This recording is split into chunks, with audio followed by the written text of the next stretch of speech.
Hello friends, my name is Jerry Bear. I watch BLs and talk about other queer things as well. And if you are around my age, you will probably think of queer youth representation when you were growing up as Glee or Degrassi.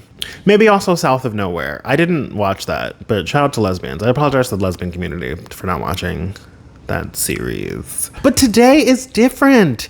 It's changed. It's changed, if you will. There's definitely more representation, different kinds of representation, and I want to talk about 3 specific shows that I think are important to discuss when we talk about queer youth today. Now, when I say we had Glee and Degrassi, girl, I wasn't kidding. If it wasn't those, it was shows with one-off characters burying their gays. It was all kind of just messy and bad. Or if it was good, it was used as an educational tool. In a lot of instances, queer characters couldn't fully be themselves because they were sort of there to teach a lesson to straight audiences that gay kids exist, what they're going through, how hard it could be. And yes, I think there was also a part of it to show queer kids that they are seen in some way, which was awesome. But the thing about time and being progressive is that we're able to look back at previous iterations and realize how kind of problematic it was. Because when you have one gay character in a TV show and other characters get to go through different trials, tribulations, storylines that have highs and lows and really interesting things that impact their life and determine their future,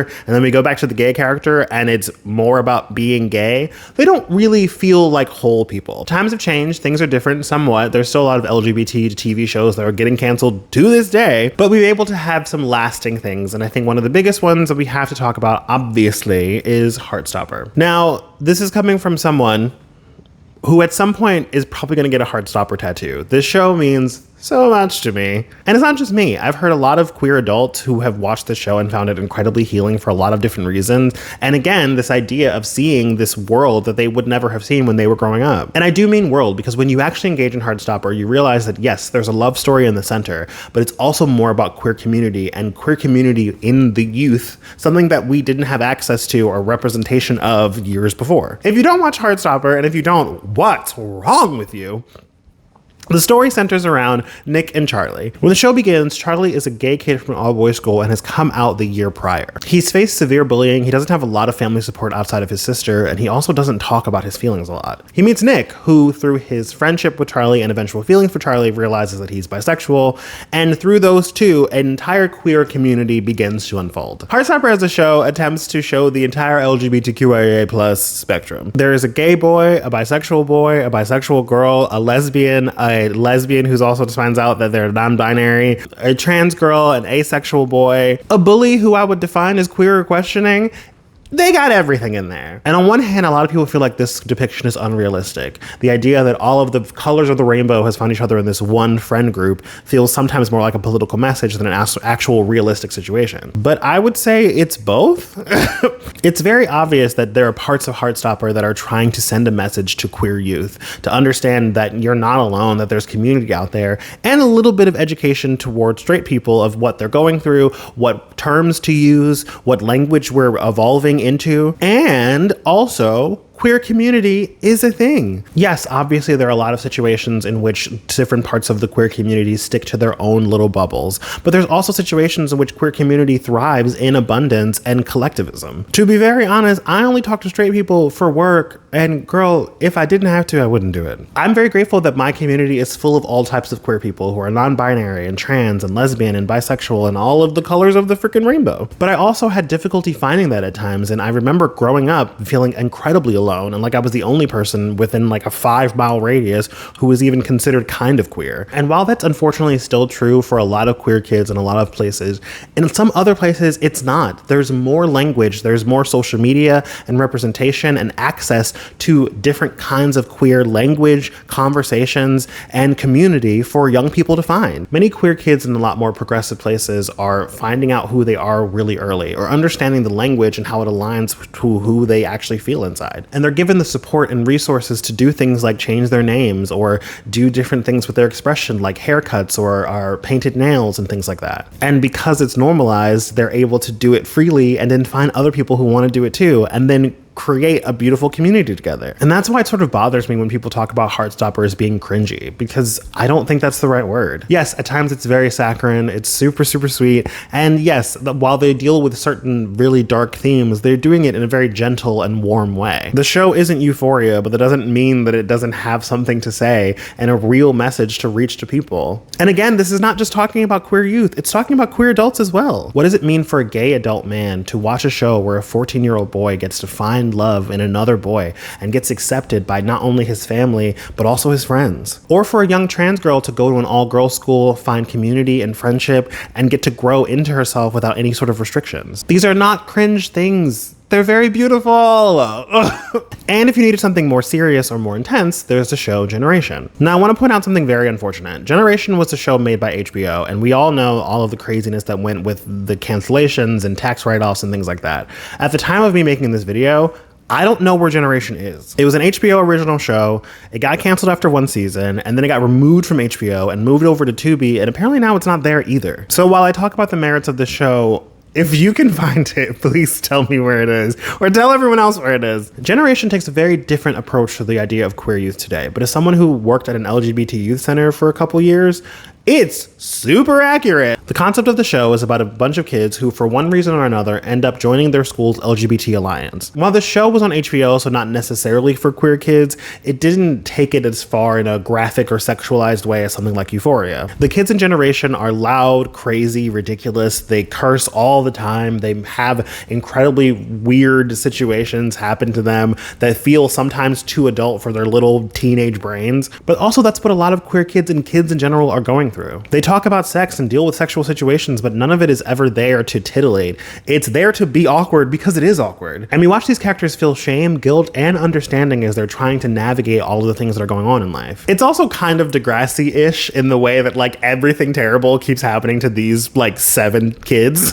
But also it's interesting to see how those kids navigate these things in today's time. There's a character in the show who comes out as bisexual and whose mother refuses to believe that this is anything more than a phase. Cut to the mother being best friends with an adult gay couple. It's an interesting and nuanced conversation because what it's looking at is the idea of a mother refusing to believe her son and his identity, not necessarily trying to be homophobic. She believes she's doing the right thing. She believes that she's progressive, but she's also inhibiting her own son's identity. It's a complicated conversation that would not be depicted 10, 20 years ago. There's also a storyline in the show where a gay kid falls in love with the teacher, not because the teacher's doing anything malicious or seductive, but because of the idea of the inherent loneliness when it comes to gay children even today. Queer community is super important in part because of the lack of representation we see in the world. It's not just the fact that LGBTQ people are a minority, but also the fact that in a lot of spaces, LGBTQ people are not normalized. We still see a majority of straight relationships in TV and movies and in people we just interact with on a daily basis. And there's also the inherent belief that people are assumed straight until proven otherwise. So if you're a gay kid with no representation, no one loving on you, and the idea that you might not be able to find love,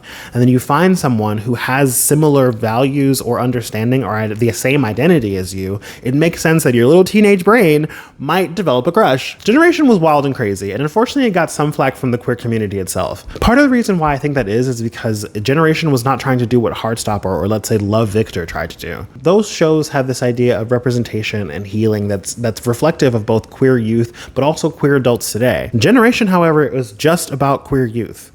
Adults weren't really involved. And I think some people got upset about that because they didn't feel like they could relate to these characters. But I do want to stress that representation thrives in abundance. Again, Generation was incredibly realistic to the queer kids that exist today. They're wild and crazy, they love life, but they're also ridiculous and they don't know what they're doing. They cuss like sailors and they're trying to put on a front to sort of navigate through life. But in the end, they're also really innocent and just trying to find connection and understanding. And also they're really, really, really trying to find who they are as people. And that's not always going to look loving and supportive. Sometimes it's going to look real messy. And speaking of mess, now that I've primed you with Western representation, we're of course going to talk about a BL. And if you're part of the BL fandom, you already know which one I'm going to talk about because it happened this year. We're going to talk about Gelboys. Now I want to give a little bit of context for this one because Gelboys is a fantastic show, but it also has a reputation because of the person who made it. The director and writer Boss Kuno also wrote a very, very famous, very, very successful BL called I Told Sunset About You. And because of that, he already had a reputation for showing the very interesting, very intense, and very complicated lives of gay youth. And Gelboys is no different as it focuses on 4 boys who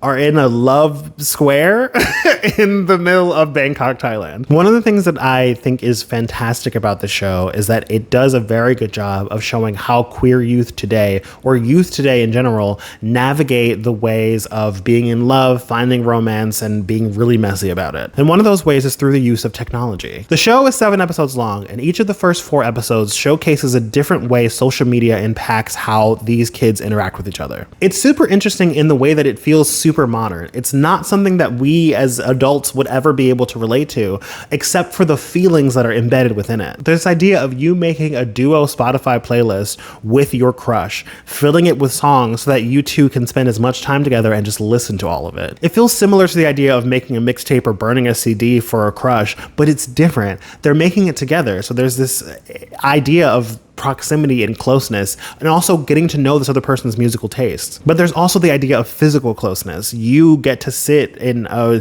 mall or on the street corner and listen to this music with this person sitting right next to you.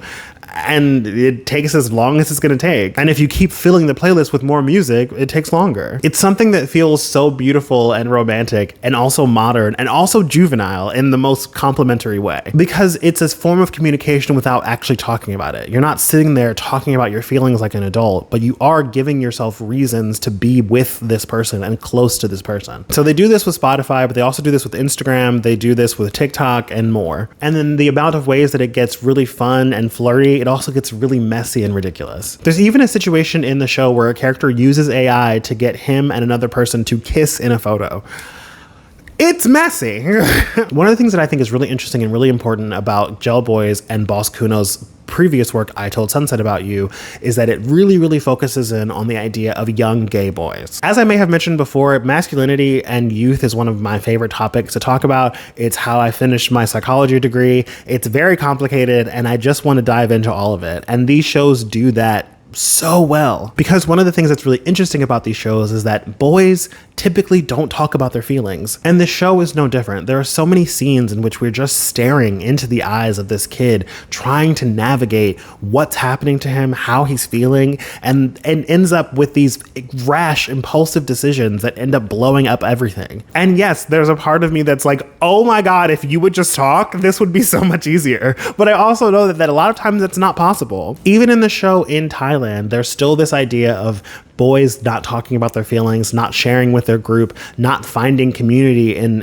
intimate conversations or empathy. And then on top of that, you have the idea of being a queer boy, a situation that might not be understood by everyone, and it goes even crazier. I Told Sunset About You is a little bit more in that space. It's a little bit in the past, and so being gay or being queer is not necessarily an open discussion for everybody. But what I think is cool about Gelboys is that a lot of these characters are queer or queer adjacent, or have no problem with queer people, and yet conversations and talking about your feelings is still a difficult thing to do. They're learning, they're navigating, they're trying to figure out who they are. And it's really hard when you also have a bunch of hormones and emotions raging, and all of these things and these instances that are happening to you and these situations are all happening to you for the first time ever. It's a show that gets so messy, but also some of the most messiest parts are in the quiet and stillness as you watch these characters try so hard to be themselves, to be other people for the ones that they have crushes on or are in love with, and watching them break down when they realize that they can't achieve this impossible dream. In my opinion, Gelboys feels more complicated than Generation, and definitely more complicated than Heartstopper, but it's still all in that same realm of queer youth trying to find out who they are and understand what the world is for them. It's a love story, it's a coming of age story, but also all 3 of these shows have queer community